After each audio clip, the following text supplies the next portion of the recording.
Hi everybody, Kat here. Welcome to the channel. It's Tuesday morning and there is a controversy swirling in Britain right now, a scandal so big that it directly involves the King himself, and we're going to be talking about it. Well, I am talking about Archbishop Justin Welby and the fact that he has known for over a decade of a terrible abuser within the church that he covered up for. We are talking about John Smythe, the worst serial abuser in the church over 5 decades, abusing over 130 boys and young men in the UK and Africa. Some were groomed at his Christian summer camps in the 70s and 80s. You know, Welby says that he became aware of it in 2013. Well, Welby should have reported him in 2013 when he became aware. So Smythe could have been brought to justice before he died 5 years later. So here we are now. The news is out now.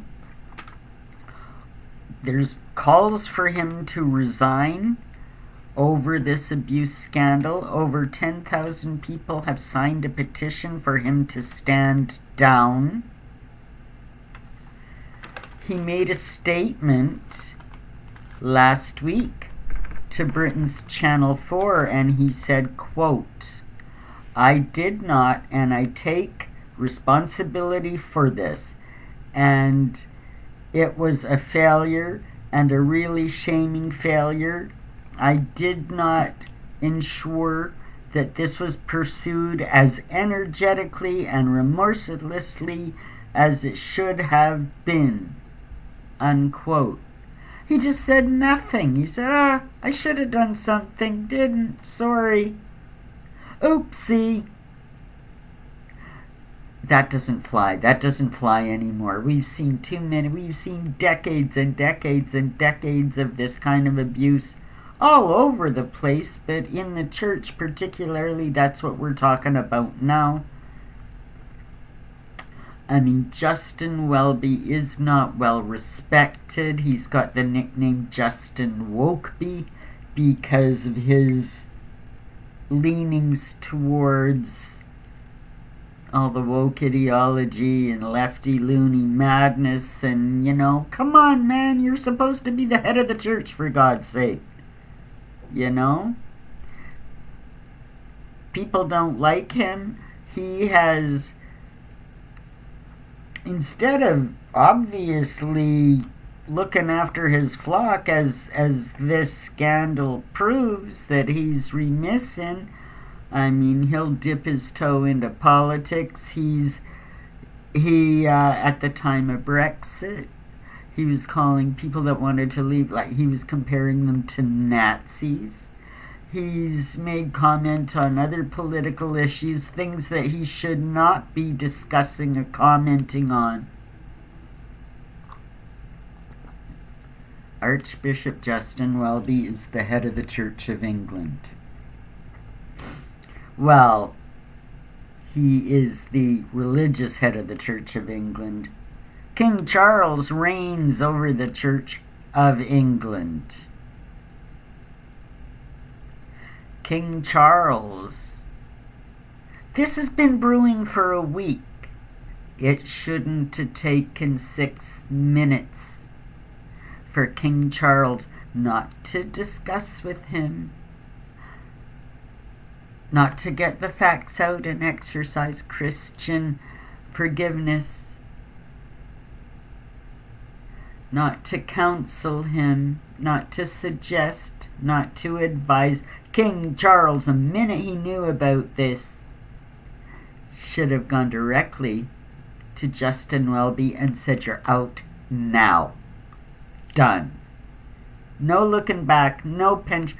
Why isn't he in jail, for God's sake? Anybody else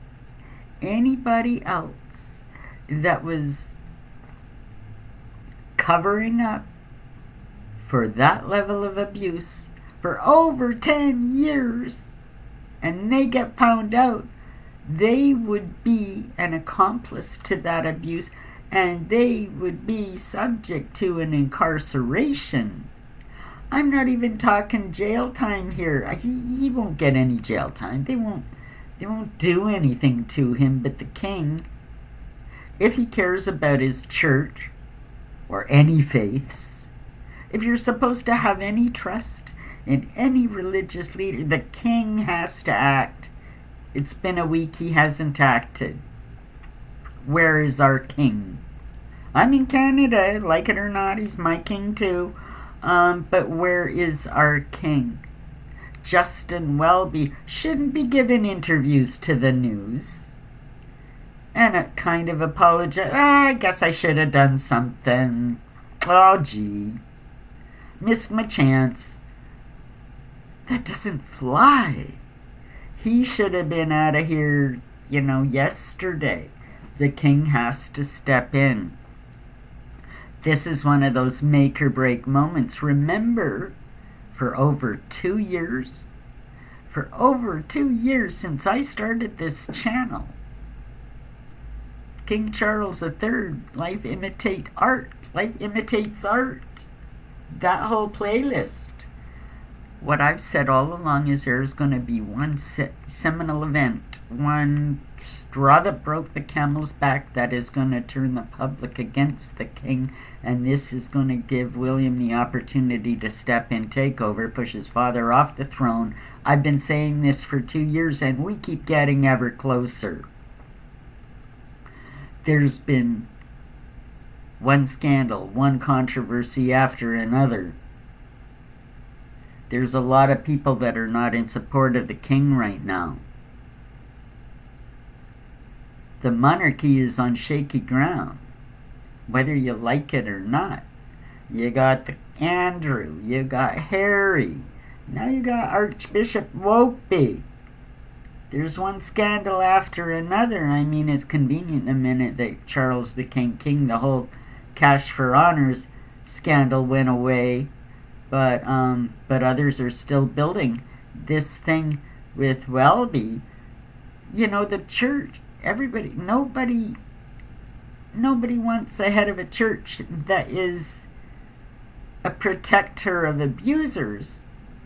It just kind of doesn't look good, right?